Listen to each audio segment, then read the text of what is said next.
The Beatles. The Beatles fue un grupo británico de música rock y pop, el más admirado y popular de la década de los años 60 y uno de los más influyentes en la historia de la música moderna. Si el gran Elvis Presley dominó los años 50, como el rey del rock and roll corresponde a The Beatles, un grupo también rockero en sus raíces, ejercer la hegemonía en la década siguiente con una acertadísima y sofisticada amalgama de estilos que llevaría la música pop a todos los públicos y preludió géneros posteriores. En tanto que fue referencia de la juventud de los años 60, de cuya rebeldía fueron manifestaciones fenómenos como el movimiento hippie o mayo del 68, y también en tanto que producto de consumo en una década de modas y prosperidad, hubiera podido esperarse que el fervor suscitado por aquel riquísimo vendaval musical se desvaneciese lentamente tras la disolución del grupo. Sin embargo, medio siglo después, las mejores canciones de The Beatles siguen sin parecer antiguas, conservan intacta su frescura y parecen haber ingresado en una especie de patrimonio atemporal, como si su música ya no perteneciese a una época sino a todas las generaciones. A partir de 1962, año en que quedó configurado de forma estable y hasta su separación oficial en 1970, los integrantes de The Beatles fueron John Lennon, Paul McCartney, George Harrison y Ringo Starr. No obstante, es difícil dar una fecha exacta de cuándo se formaron The Beatles. En la segunda mitad de la década de 1950, John Lennon y su amigo Peter Shotton, que lo abandonaría poco después, formaron un grupo de música al que llamaron The Quarrymen, al cual en 1957 se añadió Paul McCartney, seguido poco más tarde por George Harrison. The Quarrymen empezó a tocar en diversos locales de Liverpool, momento en el que se les unió el bajista Stuart Sutcliffe. Ya por entonces resultaba evidente la necesidad de incorporar a un batería. El nombre del grupo iría sufriendo nuevas variaciones, desde Johnny and the Mongoose hasta The Silver Beatles y The Beatles en 1960, que a la postre resultaría el definitivo. Tal denominación surgió de la moda de poner nombres de animales a los grupos musicales. Beatles significaba escarabajo y del juego de palabras con el estilo que entonces practicaba la música beat, que significa golpe. Finalmente incorporaron a un batería, Peter Best, y consiguieron un contrato para tocar en Hamburgo en un local de dudosa fama llamado Kaiser Keller. Su primera aventura alemana terminó prematuramente con la expulsión de George Harrison del país debido a su minoría de edad. La misma suerte corrieron luego Paul McCartney y Peter Best, aunque no por minoría de edad, sino por gamberrismo. En 1961 volverían otra vez a Alemania para regresar de nuevo al Reino Unido sin pena ni gloria. Peter Best dejó el grupo por profundas desavenencias con el resto de sus miembros y fue sustituido por Ringo Starr, nombre artístico de Richard Starkey. Poco después, Stuart Sutcliffe moría en Alemania, víctima de un derrame cerebral. Con ello quedó cerrada definitivamente la lista de integrantes de The Beatles: John Lennon, Paul McCartney, George Harrison y Ringo Starr. La composición de los temas correría casi siempre a cargo del tándem formado por John Lennon en la guitarra rítmica y Paul McCartney en el bajo. En general, se deben a Lennon, a quien deben considerarse el líder y el alma creativa del grupo, las canciones más innovadoras y la exigencia artística e intelectual. El brillante talento musical de McCartney se dejaba llevar fácilmente por lo comercial, pero igualmente las canciones acababan siendo el resultado del contrapeso entre ambos. En una fase más avanzada, el siempre inquieto George Harrison, guitarra solista, contribuyó al repertorio del grupo con valiosas aportaciones. Muy pocas, en cambio, son debidas al desenfadado batería Ringo Starr.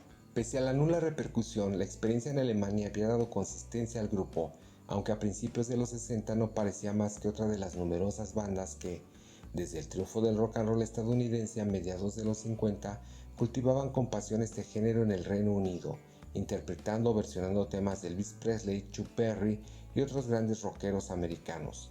The Beatles, sin embargo, habían comenzado a componer e interpretar sus propias canciones y gozaban ya de cierta fama. Tocaban en pequeños clubs de Liverpool como The Cavern y eran conocidos en el área de Liverpool, pero todavía ningún sello discográfico había llamado a sus puertas. Fue a finales de 1961, tras escucharles en una actuación, Brian Epstein quedó entusiasmado y se convirtió en su representante artístico. El papel de este propietario de una tienda de discos sin ninguna experiencia como manager resultó tan decisivo que sería llamado el quinto Beatle. Epstein modeló un nuevo look para el grupo que pasó de lucir tejanos y cueros rockeros a elegantes chaquetas y peinado de casco, y les presentó al productor George Martin, que los contrató para grabar un sencillo. Este primer trabajo discográfico se tituló Love Me Do en 1962 y logró situarse en las listas de éxitos del Reino Unido.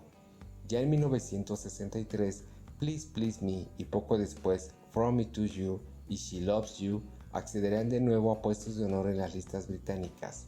Ese año puede ser considerado el del nacimiento de la Beatlemanía, un fenómeno de idolatría hacia el grupo cuya máxima expresión eran los accesos de histeria que el público femenino sufría en los conciertos de la formación.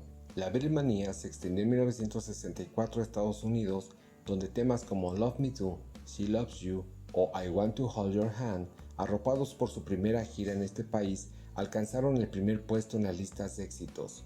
El libro Guinness de los récords recoge un dato bien revelador. En un mismo mes, 2 álbumes y 5 singles de The Beatles lideraron las respectivas listas estadounidenses. En lugar de, como era tradicional, irradiar su influencia musical por todo el mundo, los Estados Unidos sufrieron la llamada invasión británica, con el grupo de Liverpool como cabeza de puente de una serie de bandas como The Animals, The Who o los Rolling Stones, que también desembarcarían en el nuevo continente, destronando la supremacía del rock and roll americano. Simultáneamente y aprovechando su popularidad, The Beatles rodaron diversas películas, entre las que cabe destacar Qué noche la de aquel día, A Hard Day's Night en 1964, un vehículo promocional que relataba 3 días en la vida de los Beatles y reflejó los fenómenos de arrebatado paroxismo que el grupo desencadenaba ya por donde pasase. El director, Richard Lester, dio al filme un tono de humor surrealista, destrozando con el montaje las nociones de espacio y tiempo, como se pone de manifiesto en la escena en que los Beatles están a la vez dentro del tren y corriendo para tomarlo. El mismo cineasta los dirigiría en Help en 1965.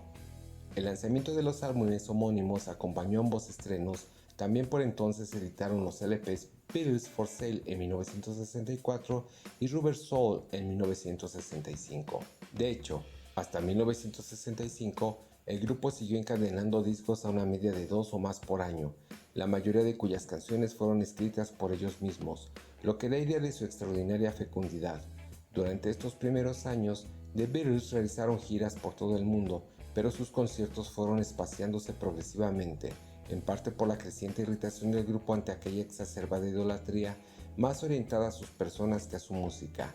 Tras ciertos incidentes a su paso por Filipinas y el sur de Estados Unidos, y la polémica desatada por una frase de Lennon que decía «Somos más populares que Jesús», dieron su último concierto en San Francisco en agosto de 1966. Con su retiro, la Beatlemanía se fue apagando solo en su sentido de frenesí colectivo.